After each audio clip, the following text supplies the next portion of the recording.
لڑاتا ہے، بہکاتا ہے، نہ جانے کیا کیا کرتا ہے، لیکن کبھی تو حسین بن کے کیوں نہیں آتا ہے نا بھائی؟ پیر صاحب بھی بن کے کبھی کبھی ہم خواب میں دیکھتے ہیں حج کرنے جا رہے ہیں، ہوا میں اڑ رہے ہیں، کبھی دیکھتے ہیں مسجد میں نماز پڑھ رہے ہیں، کبھی ہمارے پیر صاحب آئے ہوئے ہیں، کبھی ہماری داڑھی ہے، کبھی کچھ کبھی مولانا بن کے دیکھتے ہیں، کبھی مولانا بن کے آ جاتا ہے، کبھی پیر بن کے آ جاتا ہے، کبھی کچھ بن کے آ جاتا. تو ابلیس سے کہا تو سب کی شکلیں لے کے آتا ہے لیکن تو حسین بن کے کیوں نہیں آتا؟ تو اس نے جواب دیا تھا حسین بننا کوئی آسان کام نہیں ہے، حسین بننے کے لیے ماں فاطمہ لانی پڑے گی اور باپ علی لانا پڑے گا، اور روئے زمین پر یہ فقط اللہ نے ایک ہی جوڑا بنایا تھا. اب نہ حسن آنے والا ہے نہ حسین آنے والا ہے، اور حسین اگر بننا ہے تو پھر کربلا میں اپنے بچوں کو شہید کرانا پڑے گا.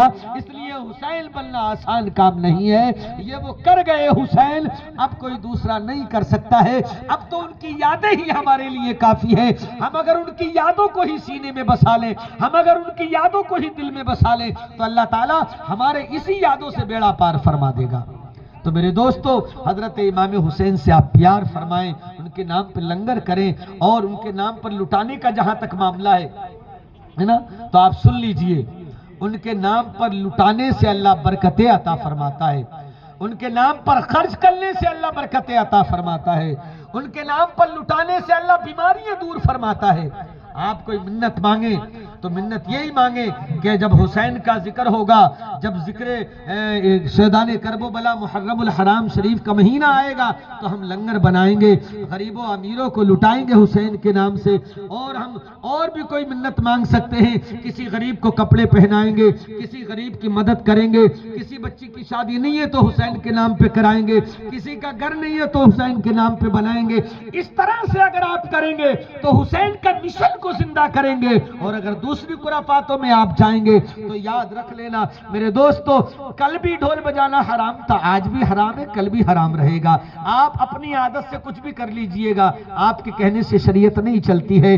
میرے دوستو، جس کے گھر کے اندر 72 لاشیں پڑی ہوں، مجھے بتائیے اس گھر میں ڈھول بجا کرتا ہے کہ آپ اپنے باپ کے نام پر ڈھول بجائیں؟ باپ مرے تو ہم سمجھیں گے چلو حسین کے نام پہ بھی تم بجا لینا، لیکن ہمارے باپ مرتے ہیں تو ہم رو جاتے ہیں، بھائی مرتا ہے تو رو جاتے ہیں. آپ کرب و بلا میں جائیے گا، اللہ اکبر، 71 لاشیں کٹی پڑی ہیں، ننھے ننھے بچے کٹے پڑے ہوئے ہیں. حسین ایک ایک کی لاش کو اٹھا کے لا رہے ہیں. 17 سال کا جوان بیٹا ہے، ہم سبھی ہے، پیمبر ہے، حضرت علی اکبر ہے، اس کی لاش کو اٹھا کر لاتے ہیں، گردن کٹی پڑی ہوئی ہے، اور لے کے آ کے خیمے کے سامنے لٹا دیتے ہیں، اس پر کپڑا ڈال دیتے ہیں. ننھا اصغر پانی سے تڑپ تڑپ کر اور ہرملا کے تیر سے اپنی جان دے دیتا ہے. اللہ اکبر. قاسم کی جوانی خون غلطان میں تڑپ جایا کرتی ہے. حضرت امام حسن کی نشانی لٹ گئی ہے.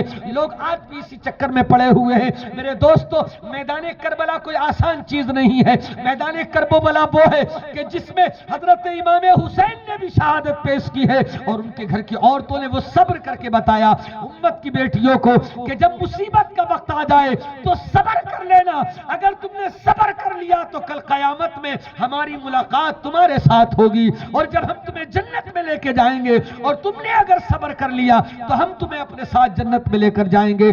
جنت ہماری ہے. اور لوگوں میدان کرب و بلا میں لوگوں نے کہا ہم نے حسین کو مار دیا، ہم نے حسین کو مٹا دیا، لیکن تاریخ بتاتی ہے حسین مٹا نہیں ہے بلکہ حسین زندہ ہو گئے ہیں. اللہ اکبر. تو زندہ ہے واللہ، تو زندہ ہے واللہ. میرے اعلیٰ حضرت نے فرمایا تھا تو زندہ ہے واللہ، تو زندہ ہے واللہ.